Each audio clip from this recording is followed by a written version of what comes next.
This is a podcast where there are going to be lots of movie spoilers. So if we start talking about a movie and you haven't heard of it, just stop listening because we're just going to talk and spoil I was just thinking that. I don't want to ruin anything for anyone, but I like talking about movies. So yeah, me too.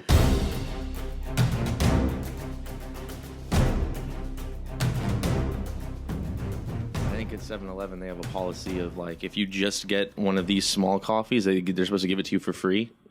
Like good old Texas style. Like this happened to me like 3 times. What do you mean? Like if you just go in and get one of these coffees. Like a 16 ounce? I think that's... No, it's 8 ounce. Like the baby size. If you just go in and get one of these, they're supposed to, it's fine.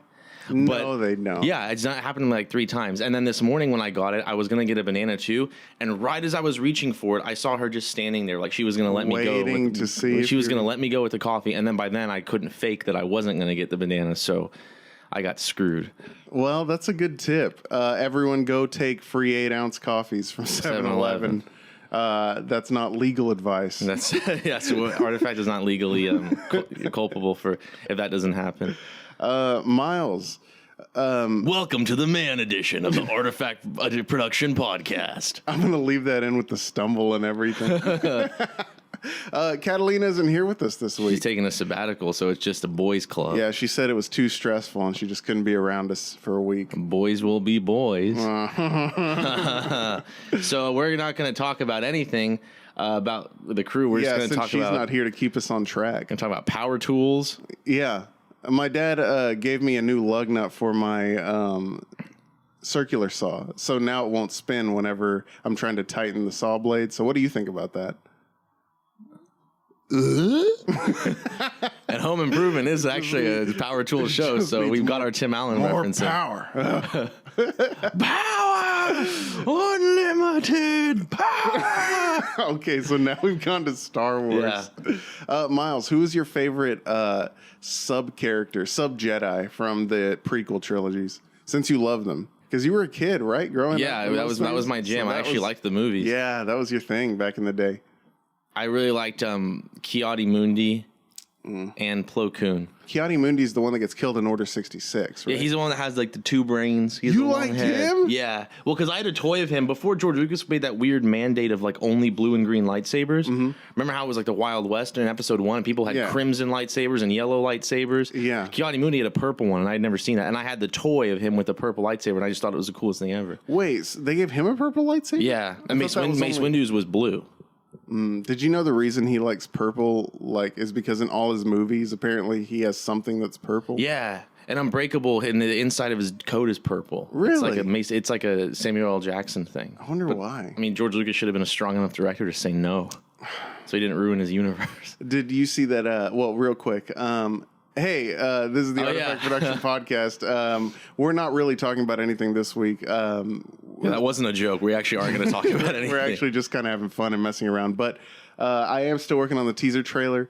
Today, I'm going to be mailing out those Koh-i-Noor pens. I've been a little lax on that, but I've been focusing on other stuff. Yeah, the teaser trailer looks awesome. He just showed it to me, or what he has of it so far. In pieces before this, and it's pretty incredible. Yeah. Little side note, it's going to come across as very serious, but we promise it's a comedy. Yeah, we promise. It's a comedic show. It's just going to come across as a little intense, so enjoy it whenever you do see it. Anyway, back to Star Wars. In that... Revenge of the Sith art book. Yeah. Ki-Adi-Mundi, the guy that you like, he had an eye patch. And I saw. Concept art was like him with an eye patch and looking all haggard. Because he had been through the war and stuff. Yeah. So Myles, what? What's your top 10 list of movies from a certain year? From all time. All time. Oh, it's on my phone. I guess this is what we're doing.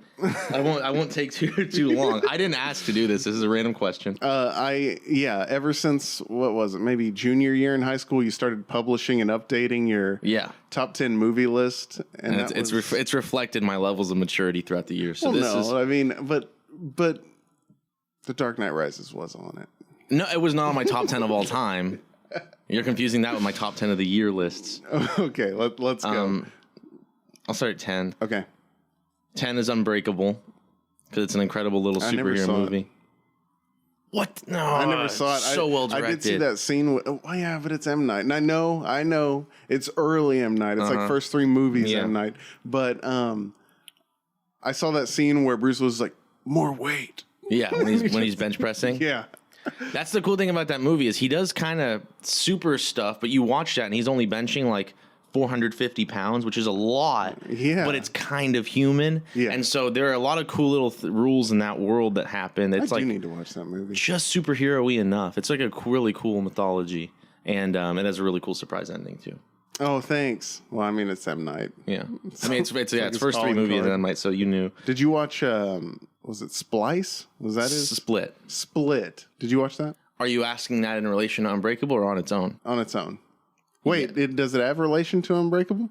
Let's just say I've wanted to make a short film about like a divorced dad who's like trying to do the best for his kids, and he like just living in the city, and he's trying to do stuff, and he starts getting into illegal. His friend's like, "Hey, I got this construction gig," and he's like gets into it, and he starts doing kind of shady stuff at a construction site. Starts kind of doing some vandalism with some people, and it gets deeper and deeper until he's like, "I want out. It's not worth it. I want to set a good example for my kids." And then the guy's like, all right, let me take you to the guy in charge and we'll see if we can cut you loose. And he takes him down into the sewers and he kind of tosses him. He's like, hey, this guy wants out. And then Bane stands up and he's like, oh, unfortunately for you, a way out is not the service we offer. Well, and it turns out that he was in Gotham working for Bane. So I wanted to do something that's like unrelated but ties in, and that's kind of what Split is. But does it have any cameos from earlier movies? Or yes. It's pretty crazy. Wow. It's like a sequel made like 15 years after. So it's like 1010 Cloverfield Lane or whatever? Yeah. Okay. Kind of like that. I never even finished that movie, but interesting. The whole point of that movie is to find out what's going on. Why didn't you finish it? I got tired of the one room act, and like everyone's like, I was like, these people would kill John Goodman. These people would lose. I would freak out in a small area like that if I woke up like that. Oh, I know you would. No way, man. I couldn't handle that. Yeah.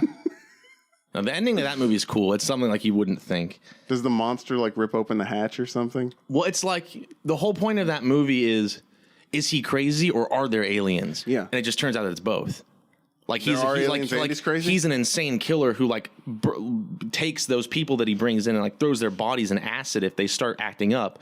But then Mary Elizabeth Winstead escapes and they're aliens outside. Oh my gosh. So it's kind of cool. Horrible. No, it's pretty cool. I mean, the only reason I didn't like it is because Cloverfield wasn't aliens. It was a sea monster. Yeah. No. So it has nothing to do with aliens. I guess you're right. These aliens look different and they have flying like saucers. Did you... Wow. So it just has the same title, and it ruined it for me. Did you see the all the like sub tie-ins and stuff like that to Lost whenever Cloverfield was? Yeah, I was a little young, but I did read like about Slush Show. Yeah, Slush Show and like stuff. That? Yeah. Weird stuff, man. That was kind of like really early proto viral marketing. Dark Knight really perfected that later How that did the year. Dark Knight perfect that? I believe in Harvey Dent. Yeah, like they would set up like all these fake sites. Oh yeah. And then they would like vandalize them later by the Joker. That's right. They would have like just blank HTML sites that you had to highlight, and it was just a bunch of ha-ha-ha's, but in them there would be like small like DEC, and they would just say like December 10th, and that would be when a new trailer would come out. I remember one time my dad was like, Myles, you have a voicemail on the phone and you need to listen to it. And I was like, am I in trouble? And I listened to it, and it was a person calling from the Gotham City Bank while it was being robbed. No. It was insane. That's awesome, it was the scariest, coolest thing ever. Like it was the best. Everyone kept talking about how cool Deadpool's campaign was. And I was like, do you guys not remember? Maybe they just didn't participate in it. I don't know. See, and I was in a like working professionally at that time, and all I saw were a few of the sites. Yeah, I did not know that they did all that stuff. Yeah, that's pretty cool, man. I don't even know how I knew how to sign up for it and stuff because I was only like 14, 13. But yeah, no, it really impressed me. All right, so let's. Oh yeah, sorry. Number 10 is Unbreakable. Number 9 is Terminator 2. That's pretty high up on the list for a movie like that, dude. Terminator 2 is just. But like I said, Terminator 2 is one of those movies that feels real long too. To me, it's like I can watch it. It's like it's anytime it's on. Like I turned it on for my like 12-year-old cousins last time they visited, and I was like, "Okay, bye guys," and then I just watched the whole thing. What? Yeah, that movie's insane. The ones from Nebraska, on my dad's side. Oh, okay. And I got to be the cool cousin that showed them Terminator 2. Hey guys, want to see him kill people? Well, they wanted to watch Deadpool, and we were like, nah, but we can show you Terminator 2 because Terminator 2 is kind of like The Matrix. It has an R rating, but there's nothing wrong with it.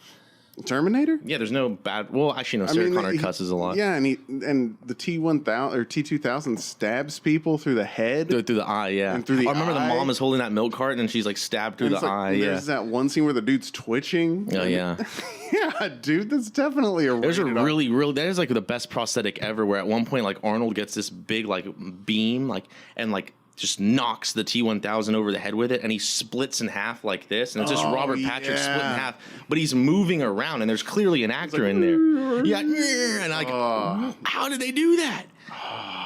But okay, so you saw Terminator 3 then, right? No, you never did T3.